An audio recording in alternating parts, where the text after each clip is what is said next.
datang di podcast kami bareng aku Melati Ayuning Tias atau akrab disapa Tias. Aku Faizal Eftriani yang biasa dipanggil Faya. Aku Faisal Fahri, biasa dipanggil Isal. Nah, hari ini kita bakal bahas topik yang kelihatannya sederhana tapi sebenarnya sangat penting nih dalam administrasi publik, yaitu pengadaan barang. Oke. Kalau dengar kata pengadaan barang nih, pasti yang kebayangkan cuma pemerintah beli barang pakai anggaran negara, bener nggak? Padahal prosesnya itu lebih kompleks dan punya aturan yang ketat. Nah, benar banget. Jadi pengadaan barang itu bukan cuma soal belanja pemerintah, tetapi menyangkut transparansi, efisiensi, dan akuntabilitas dalam penyelenggaraan pemerintah. Tapi yang menarik teman-teman, di pengadaan barang ini aja kita bisa melihat bagaimana prinsip good governance ini diterapkan di lapangan. Oke, mungkin kita mulai dari yang paling dasar dulu kali ya. Jadi, pengadaan barang dan jasa itu sebenarnya apa sih? Kalau menurut aku itu pengadaan barang itu adalah kegiatan untuk memperoleh barang atau jasa untuk instansi pemerintah dalam menunjang tugas dan fungsi mereka. Dalam prosesnya itu bisa melalui pembelian, sewa, atau melalui mekanisme hukum yang sesuai seperti itu. Dan itu juga ada dasar hukumnya teman-teman, itu ada di Peraturan Presiden Nomor 16 Tahun 2018 tentang pengadaan barang atau jasa pemerintahan. Di situ tuh dijelasin bahwa pengadaan barang itu harus dijalankan secara efisien, efektif, transparan, terbuka, bersaing, adil, dan akuntabel. Oke, nah prinsip-prinsip itu kan kunci banget ya. Soalnya kalau satu aja dilanggar, bisa berdampak besar pada kepercayaan publik. Misalnya nih, kalau prosesnya nggak transparan, pasti publik langsung curiga ada main belakang atau penyimpangan. Iya betul, dan jangan lupa ya, kalau pengadaan barang ini anggarannya itu besar banget setiap tahunnya. Jadi kalau pengadaannya nggak efisien, itu berpotensi ada pemborosan uang negara. Mungkin itu ya kenapa pengadaan barang itu bukan cuma urusan teknis aja, tapi juga mencerminkan integritas birokrasi. Nah, sekarang aku penasaran nih, sebenarnya proses pengadaan barang itu gimana sih tahapannya? Oke, jadi secara umum itu ada 4 tahapan besar. Yang pertama itu ada perencanaan kebutuhan, yang kedua ada pemilihan penyedia, dan yang ketiga itu ada pemilihan kontrak, dan yang terakhir itu ada serah terima hasil pekerjaan, Yas.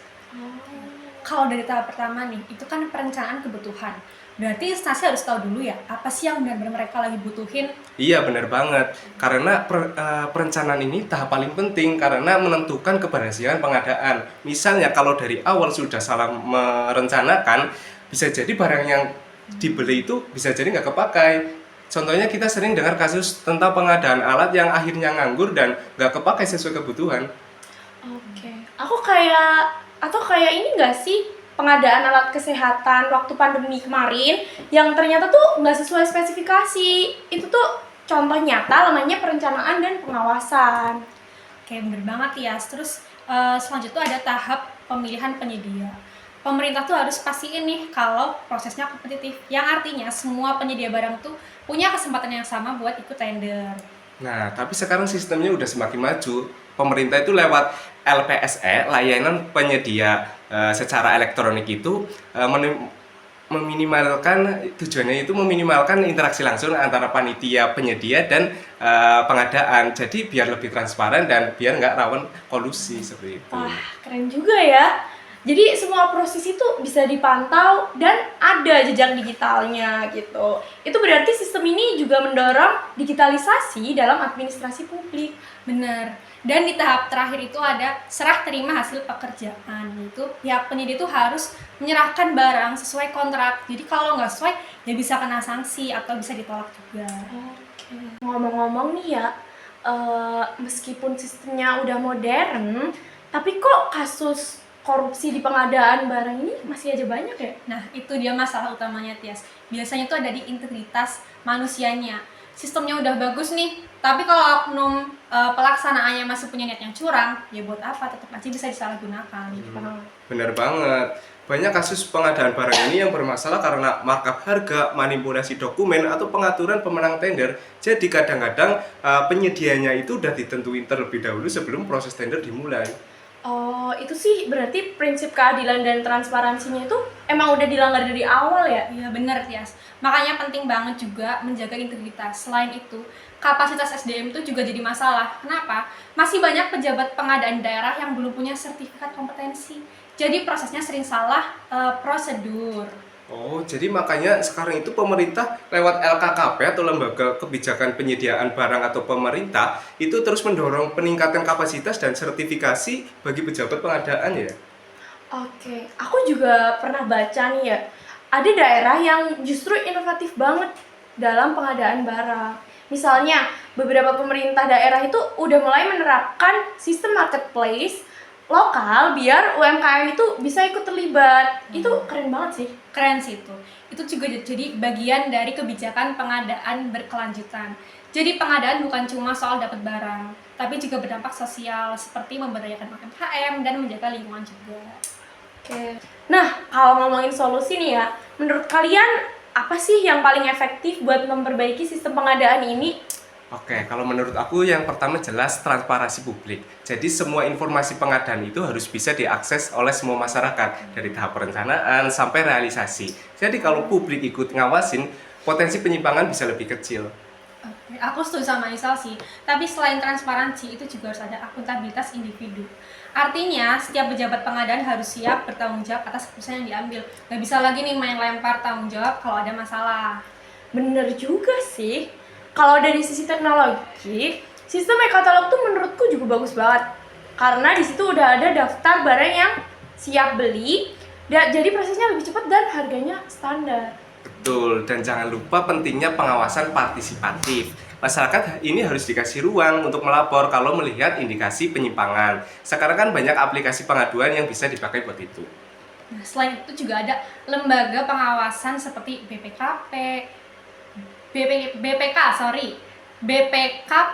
dan inspektorat juga harus lebih tegas. Audit pengadaan jangan cuma formalitas aja, tapi benar-benar memastikan nih prosesnya sesuai aturan atau enggak.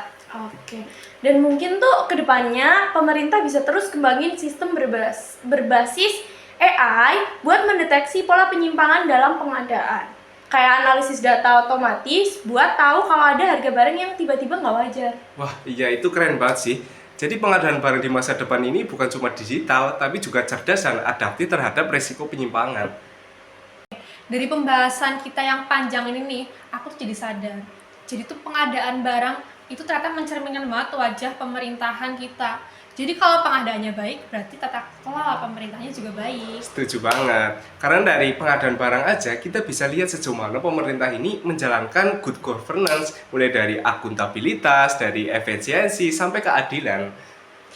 Dan yang paling penting, pengadaan barang itu bukan cuma tentang aturan, tapi juga tentang nilai moral. Kalau pejabat publiknya punya integritas, maka sistem akan berjalan baik. Sebaliknya nih, kalau moralnya rusak, sistemnya bisa disalahgunakan. Oke, bener banget. Dan buat kalian mahasiswa administrasi publik, juga kita nih, penting banget belajar dari sekarang tentang mekanisme dan etika dalam pengadaan. Bisa jadi nanti kita bakal terlibat langsung dalam proses ini. Benar. Jadi jangan cuma hafal peraturannya aja, tapi juga paham esensinya bahwa pengadaan barang itu adalah bentuk nyata dari pelayanan publik yang bersih, efisien, dan juga berpihak kepada masyarakat. Wah, diskusi kali ini lumayan panjang juga ya. Semoga dari pembahasan awal tadi bisa bermanfaat buat teman-teman semua yang mendengarkan podcast kita kali ini dan yang lagi belajar sistem administrasi publik. Terima kasih juga buat teman-teman yang udah mau dengerin kita sampai habis. Oke, sebelum ditutup mungkin boleh pantun dulu nggak sih? Boleh. Kasih paham. Sendirian tanpa kekasih. Cakep. Cukup sekian dan terima kasih. Bentar, satu lagi. Oh, ada lagi, ada Ikan lagi. hiu muter-muter. Cakep. See you later. Bye.